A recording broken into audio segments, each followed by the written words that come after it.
Ya, Assalamualaikum ya. Salam sejahtera, salam GBN, salam Malaysia, salam kuasa ketiga. Jadi anda boleh lihat, saya nak umum bertanding ke tidak pun ada orang kacau. Kalau kacau video lain tak apa. Saya terpaksa padamkan live yang tadi sebab diganggu. Saya nak umum bertanding ke tidak pun dikacau. Belum sempat saya nak masuk babak bertanding ke tidak, sudah diganggu. Ini yang saya tak suka. Tak apa, saya ulang live ni, maaf ya, diganggu lah, saya tak boleh buat apa. Ok, so maaf. Pasal apa orang terganggu apabila saya nak umum saya bertanding ke tidak, itu saya tak boleh faham.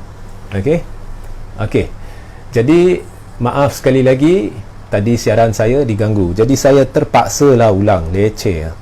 Ok, leceh. Tak apalah. Ok, saya ada beberapa perkara. Ada pengacau. Itulah saya tak faham.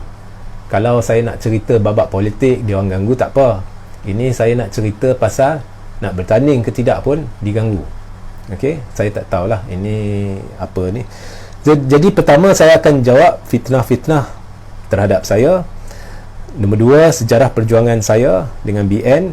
Ketiga, sejarah perjuangan saya menyokong Tun Mahathir. Keempat, adakah saya terima tawaran daripada parti-parti politik. Kelima, harapan saya buat PRU15 dan perkara-perkara yang menggembirakan dan menyedihkan saya. Keenam, adakah saya akan bertanding dan apakah pengecualian. Dan nombor tujuh, fokus kempen saya. Ok, alright. Ok, bagi yang baru masuk balik ni, tadi siaran dikacau. Ok, saya terpaksa lah ulang lah. Maaf ya. Ok, tapi saya cuba ringkaskan. Jadi fitnah-fitnah terhadap saya ni banyak. Ok, saya ni ahli politik, parti politik, saya ni ahli pejuang, saya ni ahli warisan pun ada. Ok, jadi saya ni bukannya ahli politik, ahli parti politik. Dan saya dari dulu lagi, daripada zaman saya menyokong Barisan Nasional sampai sekarang, saya tidak ingin menjadi ahli parti politik, malah tidak ingin memegang sebarang jawatan dalam parti politik. Itu saya konsisten. Orang-orang Barisan Nasional pun tahu benda ni. Okay, sebabnya saya tak suka di dalam parti politik ni, lumrahnya adalah ramai di dalamnya yang memegang jawatan ni adalah yes man, tukang angguk. Inilah prinsip parti politik. Okay? Saya tidak suka benda tu.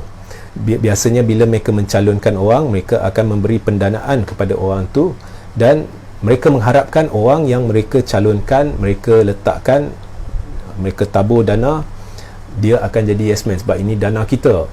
Itu prinsip yang digunakan. Mereka tak suka orang yang bijak sikit, yang akan kadang-kala menentang dalam 10 perkara, 8 perkara dia setuju dengan kepimpinan, 2 perkara dia tidak setuju dan sebagainya. Mereka tidak suka.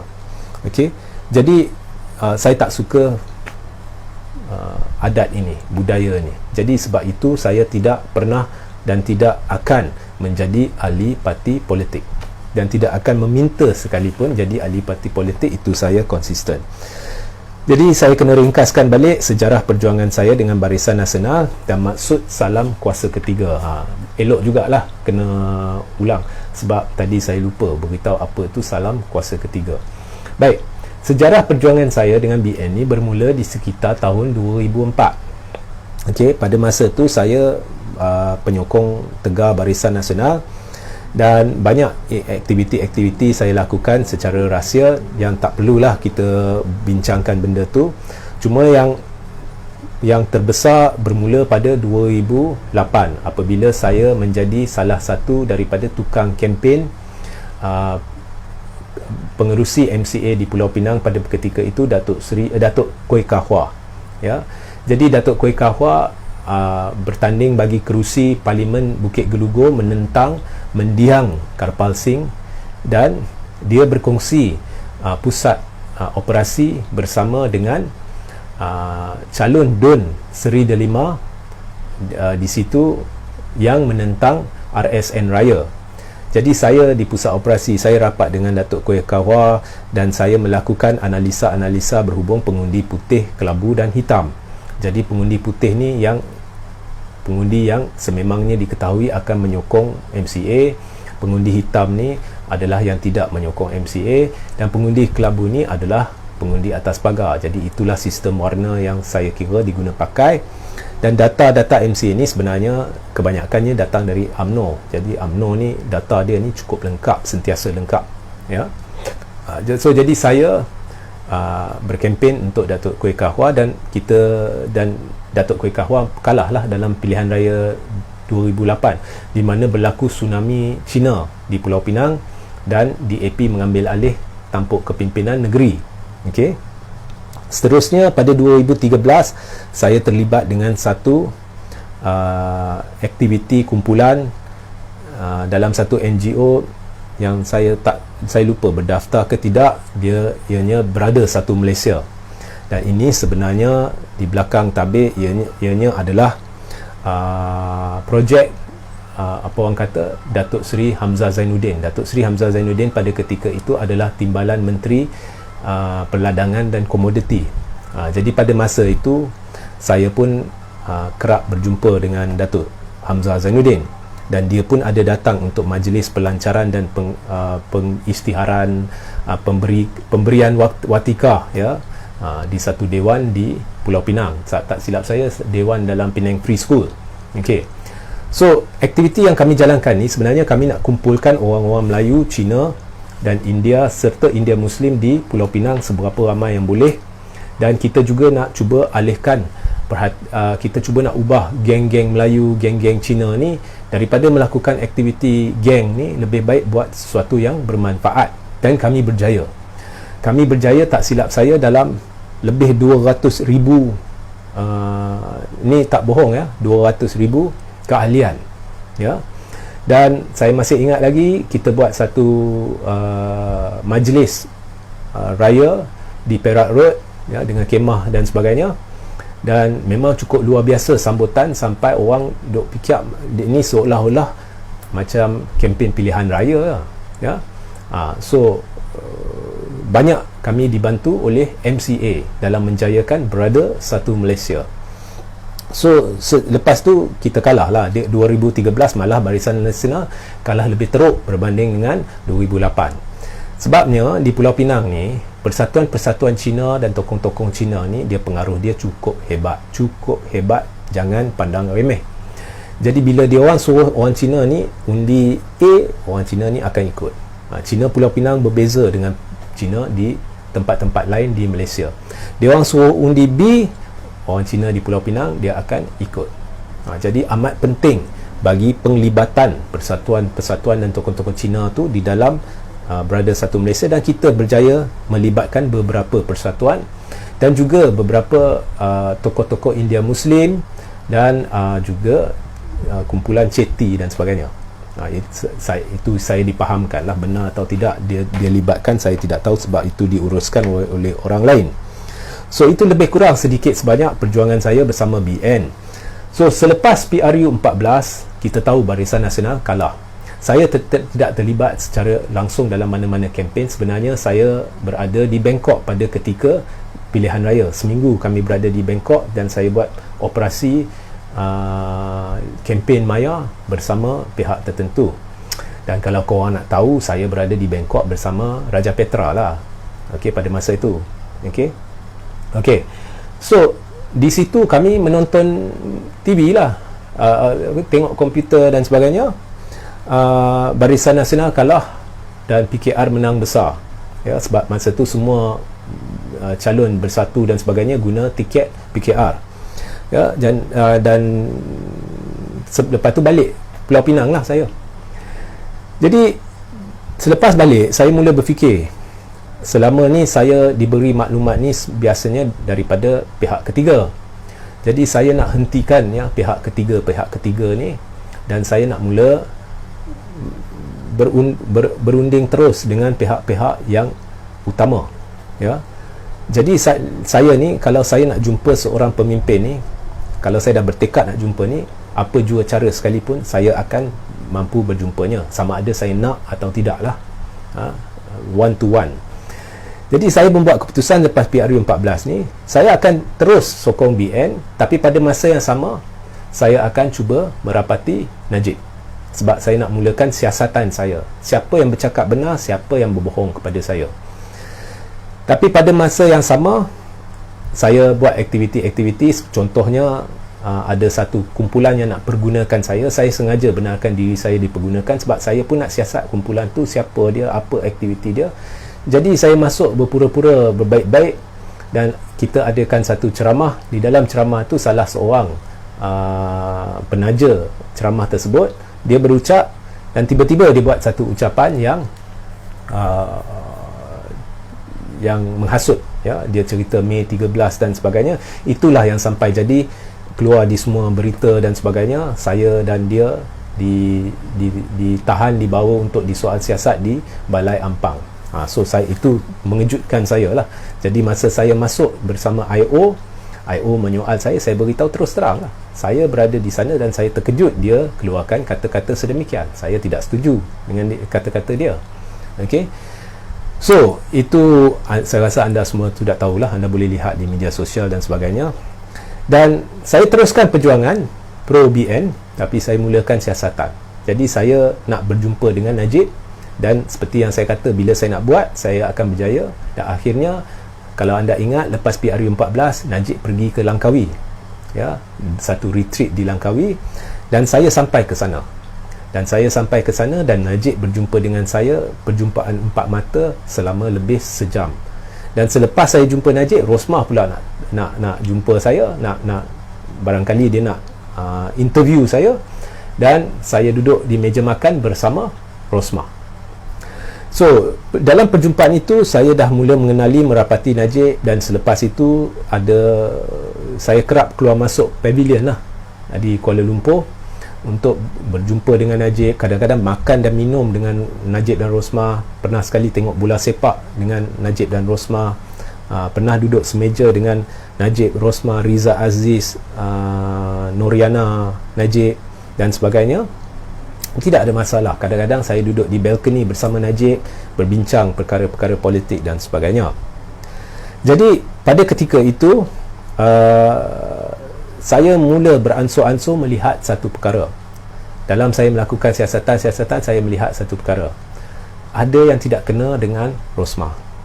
Okay?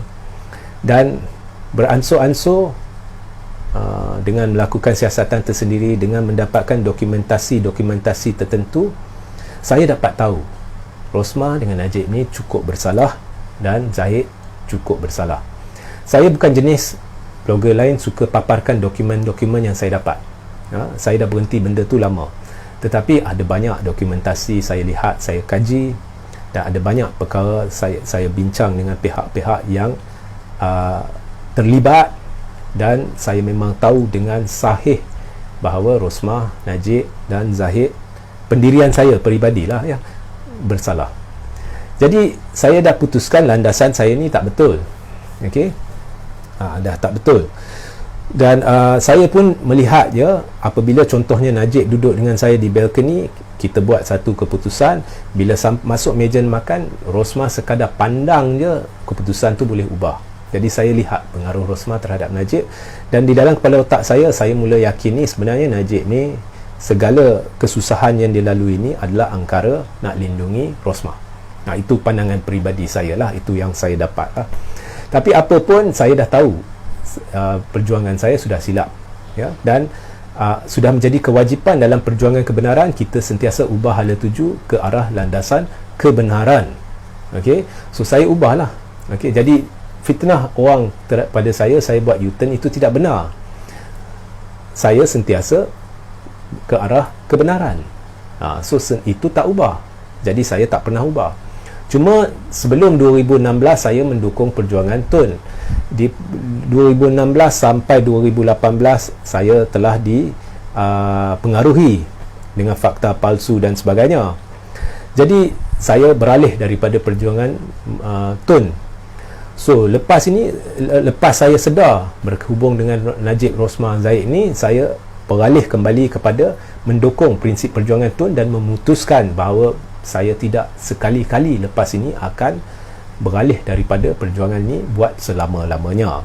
Sebab di samping menyiasat Najib, Rosmah dan sebagainya, apabila saya mengambil keputusan untuk merapati pihak-pihak yang berkaitan secara langsung untuk mendapatkan kebenaran, saya juga ada buat 2-3 jelajah untuk berjumpa dengan 2-3 pihak yang dikatakan kenalan rapat Tun. Di samping mengkaji semula semua cerita yang diungkit oleh Barisan Nasional sebelum PRU14 berhubung Tun, kaji semula, lihat fakta, cari dokumen dan sebagainya. Dan akhirnya saya dapat tahu semua cerita ni adalah rekaan semata-mata untuk memfitnah Tun Dr. Mahathir Mohamad, dan pihak yang bertanggungjawab tak lain tak bukan sel-sel media Najib. Jadi saya mendukung perjuangan Tun Dr. Mahathir selepas itu. Satu, saya nak jawab hari ini, apakah maksud salam kuasa ketiga? Okey, blog saya adalah thethirdforce.net, dan ada satu ketika dulu ada satu masalah saya hadapi dengan pihak tertentu. Jadi saya terpaksa menggunakan nama samaran. Masa tu saya penulis Malaysia Today. Jadi di situlah saya mula menggunakan The Third Force.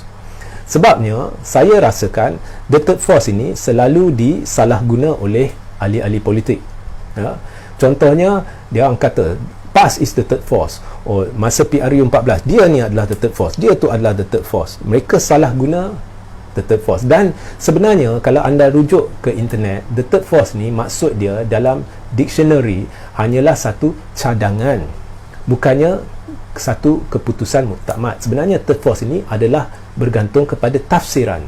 Jadi mungkin anda ada tafsiran berbeza the third force, saya ada tafsiran berbeza dan the third force, dan ini tidak salah. Cuma saya nak halang ahli-ahli politik daripada salah guna third force, dan saya tahu media dan ahli politik akan berhati-hati sebelum guna third force sekiranya saya menggunakan the third force, kerana mereka tidak ingin orang menumpu kepada saya. Jadi berjaya. Selepas itu, selepas saya mula terkenal sedikit, semua ahli politik atau majoriti kurang menggunakan the third force. Nah, ini satu perkara yang baik bagi saya, ya. Sebab saya tak suka bila disalahgunakan, oh I'm the third force, dia ni the third force. So saya pakailah the third force. So bila saya pakai the third force, jadi saya lihat ramai tak nak sentuh the third force. Kalau sentuh nanti dapat pula nama kepada saya. Media pun tak nak sentuh the third force. Jarang sentuh. Jadi berjaya. Jadi third force bagi saya, salam kuasa ketiga, bukan merujuk kepada parti politik sebenarnya. Ini saya tak pernah beritahu siapa-siapa. Hari ini saya beritahu terus kepada semua. The third force dalam kepala otak saya, bagi diri saya dan perjuangan saya, adalah suara kebenaran yang tidak mampu disampaikan oleh mana-mana pihak dalam kerajaan atau pembangkang. Suara ketiga. That's why bila saya mulakan The Third Force blog, saya juga selalu tulis sana the third voice, suara ketiga juga. Dan ramai tidak tahu what is he talking about. Okay, maknanya samalah. The third force is the third voice besides government and opposition, yang menceritakan apa yang ada dalam hati rakyat, yang menceritakan kebenaran dengan cara yang tidak mampu diceritakan oleh pihak lain. Sebab itu kalau ada satu berita atau satu perkara yang cukup viral, contohnya isu Cikgu Fadli ke apa, benda tu cukup viral, jadi adakah anda mendengar saya membawanya? Tidak. Isu-isu yang terlalu viral ni, ada orang tanya mengapa tak sentuh, saya sentiasa tak jawab. Hari ini anda tahu jawapannya. Sebab prinsip saya adalah suara ketiga, ya, suara kuasa ketiga. Jadi benda tu kalau orang dah mampu nak perjuangkan, buat apa saya nak perjuangkan? Melainkan saya nampak sesuatu yang tidak kena. Sama juga macam isu LCS.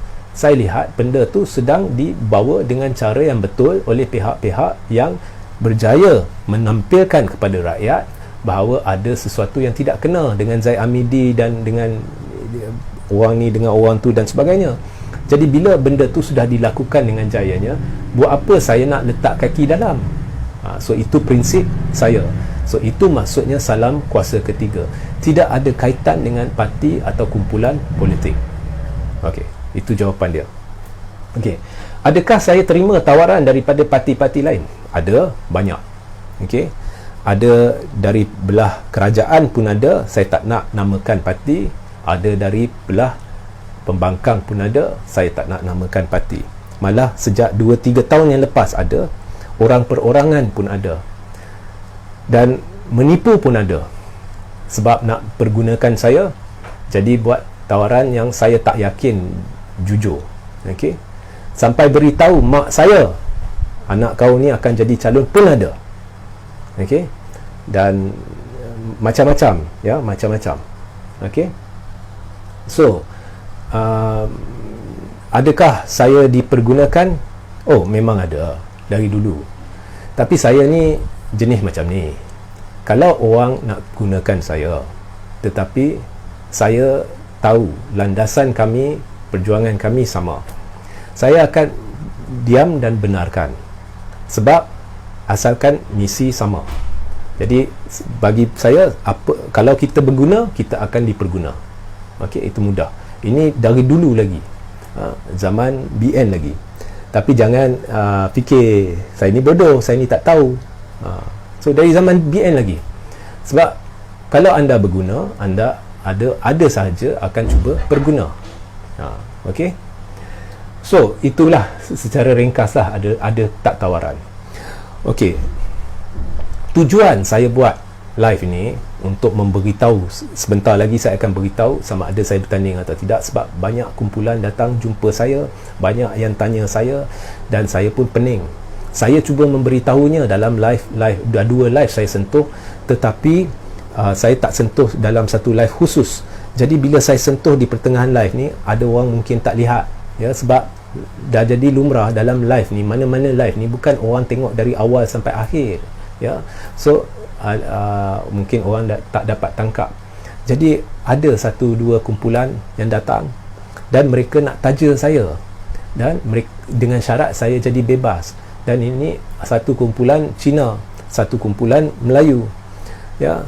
Dan mereka nak taja, mereka nak taja, dia nak masuk deposit ahli parlimen 10,000, kemudian deposit bahan kempen 5,000, mereka nak taja. Dan siap dengan kumpulan yang kedua, kumpulan Melayu pula, mereka nak taja bukan hanya bahan kempen, deposit 5,000, deposit ahli parlimen 10,000, sebab mereka tahu saya tak berkemampuan. Malah atas daripada tu, mereka nak tambah 30,000 untuk kempen, tapi sebagai bebas. Mereka tak nak saya terlibat dengan mana-mana parti. Saya sebenarnya terharu, dan ada juga dalam diri saya tu nak terima. Tapi saya ada satu masalah. Saya sukar nak terima duit daripada orang, kerana saya akhirnya akan mempertaruhkan duit mereka, dan saya tidak suka benda tu. Okey, ini mereka ni bukannya orang senang, mereka ni pun ramai susah, tapi mereka usahakan. Ya, ini kumpulan ni pernah terlibat dengan saya dari dulu lagi. Mereka percaya saya kat sini, mereka ikut, saya kat sana, mereka ikut, ya. Dan saya tak pernah bongkar muka-muka mereka ni atas tujuan keselamatan. Jadi saya terharu, tapi saya tidak suka sekali-kali mempertaruhkan duit orang. Dan ada juga 2 lagi pihak, individu yang nak taja. So saya takkan terima pertaruhkan duit orang. Ada yang bertanya, tak apalah Regi, anda masuk je, anda boleh pengaruh anda di media sosial cukup kuat, anda boleh menang, anda boleh cipta sejarah, anda boleh masuk sebagai bebas, dan dengan pengaruh media sosial sahaja anda boleh menang. Okey, ini saya tidak nafi, sebab kalau saya tahu cara-cara menggunakan media sosial dengan cara yang mungkin ada pihak tahu, ada pihak tidak tahu. Saya pakar sedikit dalam bidang tu. Tetapi saya tidak ingin salah gunakan media sosial. Saya tidak pernah buat. Saya tidak pernah gunakan media sosial saya untuk cuba dapatkan wang bagi diri saya. Tak pernah. Contohnya minta orang donate. Nah, saya tak suka semua tu. Contoh minta orang sumbang. Saya pernah dulu. Tapi itu bukan menerusi media sosial, itu menerusi blog saya. Itu sebagai sumbangan, donation. Tapi itu pun tak pernah dapat sikit, sekarang langsung tak ada ya. So saya tak buat kerja-kerja semua tu. Okey. Dan nombor dua, walaupun boleh, tapi saya tetap tidak ingin pertaruhkan duit orang. Okey. So ada tu adalah. Tapi diri saya tak suka pertaruhkan duit orang, dan saya juga tidak suka menerima duit daripada orang yang saya sedia maklum adalah tidak ikhlas. Kalau terpaksa pun sedikit setakat yang boleh membantu sedikit, tapi saya tidak akan terima lebih-lebih daripada orang yang saya fikir tidak ikhlas. Itu perangai saya daripada dulu. So ada banyak tawaran, okay? Ada banyak tawaran, tapi saya tidak terima tawaran-tawaran itu. Adakah saya meminta untuk bertanding? Okey, ini dah nak masuk, ada jawapan kepada soalan adakah saya bertanding atau tidaklah. Okay, adakah saya meminta bertanding? Saya ada meminta satu kumpulan NGO dengan syarat mereka tidak libatkan dengan pihak lain. Tetapi jika mereka melibatkan dengan pihak parti atau pihak kumpulan, maka saya tidak berminat lagi. Atau jika keputusan dibuat oleh pihak parti atau pihak kumpulan, saya tidak berminat lagi. Melainkan jika NGO-NGO ni tidak terlibat dengan kumpulan parti atau kumpulan atau parti politik atau kumpulan politik, dan mereka membuat keputusan sendiri, itu lain ya. So itu saya pernah meminta. Nombor dua, saya mendukung perjuangan Tun Dr. Mahathir Mohamad, tapi di selain daripada Tun Dr. Mahathir Mohamad, saya mendukung perjuangan Tengku Razaleigh Hamzah, dan saya juga sebenarnya secara senyap dari dulu lagi mendukung perjuangan Allahyarham Tan Sri Abdul Khalid Ibrahim ya, yang meninggal beberapa minggu lepas. Saya baru-baru ini dalam 2-3 bulan lepas ada pergi berjumpa dengan Tengku Razaleigh Hamzah. Saya dah kata kalau saya nak jumpa seorang pemimpin ni, tak ada yang boleh halang. Jadi saya cuba, dan dengan bantuan anak saudara dia, saya berjaya berjumpa dengan dia, dan Tengku ni cukup baik orangnya. Dia meluangkan masa hampir 5 jam 4 mata berjumpa dengan saya. Tengku ni saya cukup suka dengan dia, dan banyak perkara yang kita bincang. Dan di dalam perbincangan ini, saya pernah mengutarakan kepada Tengku satu cadangan agar ditubuhkan The Rakyats Council dan juga Gerakan Pejuang Tanah Air GPN, Gerakan Pejuang Negara GPN. Dan saya minta Tengku berbaik dengan Tun Mahathir, supaya Tengku, Tun Mahathir, Datuk Tan Sri Amir Badur, Muhammad Hanif Khatiri Abdullah, Abu Kasim, dan beberapa nama yang saya lontarkan untuk duduk dalam The Rakyats Council yang akan seterusnya menasihati satu kumpulan parti dan bukan parti, iaitu Pejuang, Warisan dan sebagainya. Jadi saya mencadangkan benda tu, dan setelah membincangkannya, antara banyak-banyak benda yang kita bincang, sebab Tengku pun dia cerita kepada saya tentang sejarah dia bermula daripada zaman Tun Razak dan sebagainya.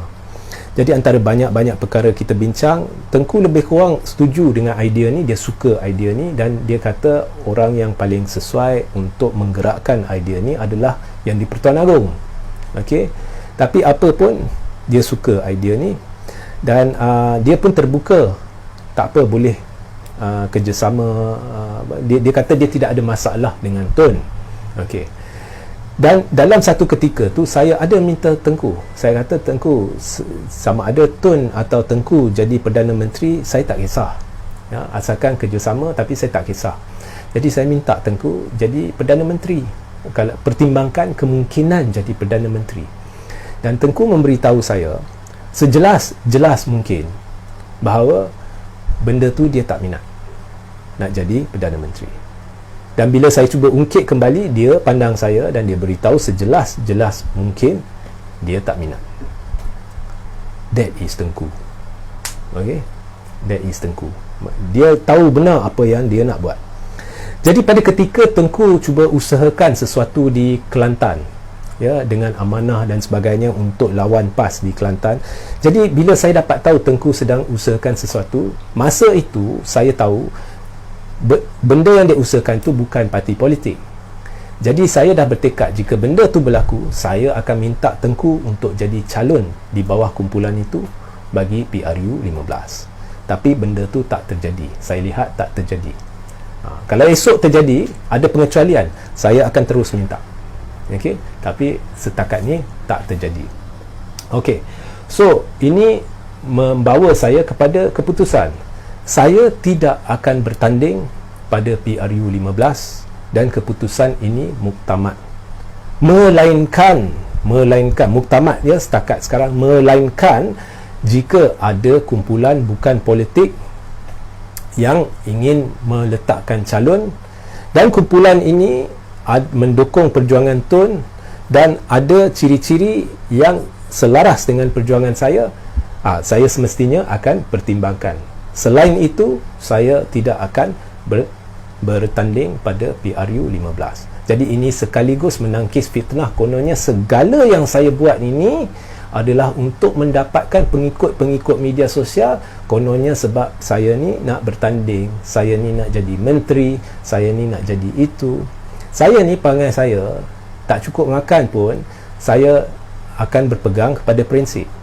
Dan saya bukannya macam ramai calon nak jadi calon semata-mata nak jadi MP. Okey? Tak boleh. Kalau kumpulan yang sedia ada